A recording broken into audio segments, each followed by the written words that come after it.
சாயந்தர நேரத்தில ஸ்கூல்லேருந்து பிள்ளைங்க வீட்டுக்கு திரும்பி வரும்போது, ஏதாவது வித்தியாசமா செஞ்சு குடுத்தோம் அப்படின்னா, ரொம்ப சந்தோஷப்பட்டு சாப்பிடுவாங்க. அந்த மாரி ஒரு ரெசிபி தான் இது. ரொம்பவே ஹெல்த்தியா நம்ம வீட்ல இருக்க பொருட்கள வச்சு சூப்பரா செஞ்சிருக்கோம். அப்படி பார்க்குறதுக்கு எவ்வளோ சாஃப்ட்டா லேயர் லேயரா இருக்குது பாருங்க. இப்போ எப்படி செஞ்சிடலான்னு பார்த்துறலாம். ஹாய் ஃப்ரெண்ட்ஸ், இது சந்தியா ஹெல்த்தி குக்கிங் சேனல். வீடியோவை ஸ்கிப் பண்ணாம முழுமையா பாருங்க. இப்போ இது செய்றதுக்காக நான் வந்து 1 கப் அளவுக்கு ரேசன் பச்சரிசி தான் எடுத்திருக்கேன். எந்த பச்சரிசினாலும் சேர்க்கலாம்.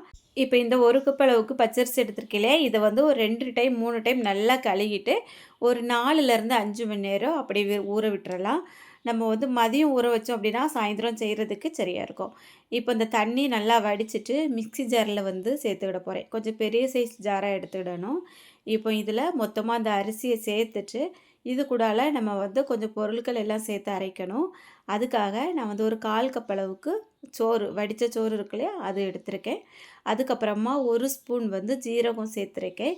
ஒரே ஒரு ஏலக்காய். இந்த ஏலக்காய் அப்படியே சேர்க்காம, அதில இருக்க அந்த அரிசிய மட்டும் எடுத்துட்டு, நான் அதில சேர்த்துக்கிட போறேன். வேணும்னா நீங்க ஜீரகம் ஸ்மெல்லு பிடிக்காது அப்படின்னா கம்மியா சேர்த்துக்கோங்க. இப்போ இதில ஒரு 1/2 ஸ்பூன் உப்பு சேர்த்துருக்கேன். இது கூடால 1 கப் அளவுக்கு தண்ணி சேர்த்துட்டு, நம்ம நல்லா நைஸா அரைச்சி எடுத்துட்டு வந்துரலாம். இந்த மாரி பக்குவத்தில இருக்கணும். எங்கேயுமே நர நரன்னு இருக்கக்கூடாது. இப்போ இத வந்து ஒரு பாத்திரத்தில மாத்திட்டு, ஒரு பக்கம் எடுத்து வச்சிடலாம். உங்களுக்கு ஜீரகம் வந்து சேர்க்குறது சுத்தமா பிடிக்காது அப்படின்னா, அத வந்து ஸ்கிப் பண்ணிருங்க. போடக்கூட வேண்டாம்.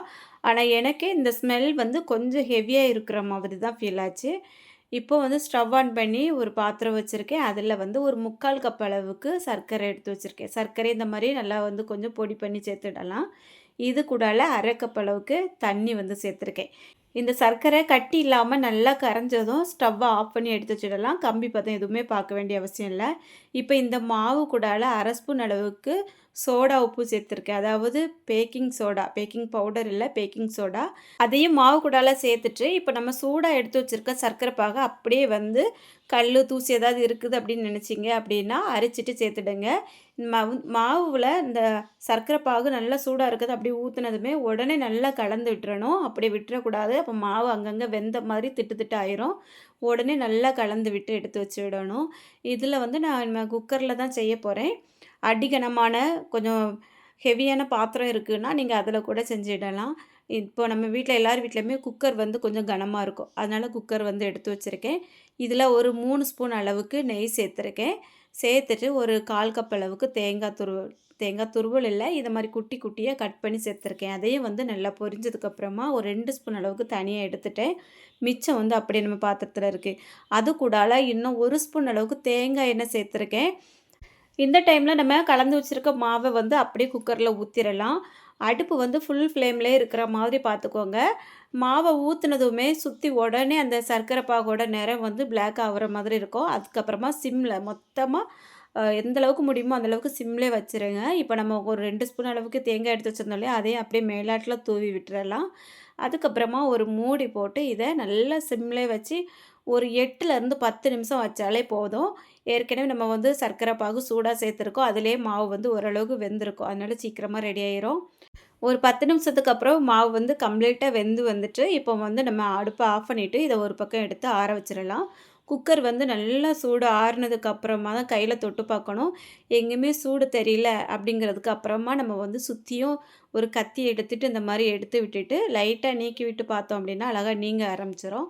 அதுக்கப்புறமா கையாலேயே எடுத்து நம்ம இத ஒரு பாத்திரத்துக்கு மாத்திரலாம். அடிப்பக்கத்தில கொஞ்சம் கருப்பா தான் இருக்கிற மாதிரி இருக்கும். ஏன்னா, இது நம்ம டைரெக்ட்டா வந்து அடுப்புல தான் வச்சு செய்யோம். இந்த மாரி கொஞ்சம் கருப்பா வராம இருக்கணும் அப்படின்னா, நம்ம வந்து தோசை தவா ஏதாவது வச்சுட்டு, அதுக்கு மேல நம்ம வந்து குக்கர வச்சு வேக வச்சோம் அப்படின்னா, தம் போடுற மெத்தட் இருக்குல்ல, அந்த மாரி வச்சோம் அப்படின்னாலும், இந்த கருப்பு வந்து கொஞ்சம் அதிகமா வராம இருக்கும். டேஸ்ட் என்னவோ நல்லா தான் இருக்கும். ரொம்ப தீஞ்ச மாதிரியெல்லாம் இருக்காது. அவ்வளோதான். எந்த அளவுக்கு சூப்பரா ரெடி ஆகியிருக்குன்னு பாருங்க. நான் இப்போ இத வந்து அப்படியே ஓப்பன் பண்ணி காமிக்கிறேன். நல்ல ஒரு கேக் மாதிரியும் இருக்கும். இந்த அளவுக்கு சாப்பிட்டா லேயர் லேயரா சூப்பரா வந்திருக்கும். இந்த மாரி நம்ம வந்து ஹெல்த்தியான பொருட்கள் வச்சு குழந்தைங்களுக்கு அழகா செஞ்சு கொடுக்கலாம். விரும்பி சாப்பிடுவாங்க. இப்போ பாருங்க, நான் இத அப்படியே ஓப்பன் பண்ணி காமிக்கிறேன். எந்த அளவுக்கு அப்படியே லேயர் லேயரா வருது பாருங்க. ரொம்பவே சாஃப்ட்டா சூப்பரா இருக்கும். இதே மாரி நீங்களும் செஞ்சு குடுத்து பார்த்துட்டு எப்படி இருக்கு அப்படிங்கிறத கமெண்ட்ல சொல்லுங்க. ஜீரகம் பிடிக்காதவங்க அத மட்டும் ஸ்கிப் பண்ணிருங்க. ஏன்னா அந்த ஸ்மெல் வந்து எனக்கே கொஞ்சம் ஹெவியா தெரிஞ்சது. அவ்வளோதாங்க வீடியோ பிடிச்சிருந்தா மறக்காம லைக் பண்ணிட்டு நம்ம சேனல சப்ஸ்கிரைப் பண்ணிக்கோங்க.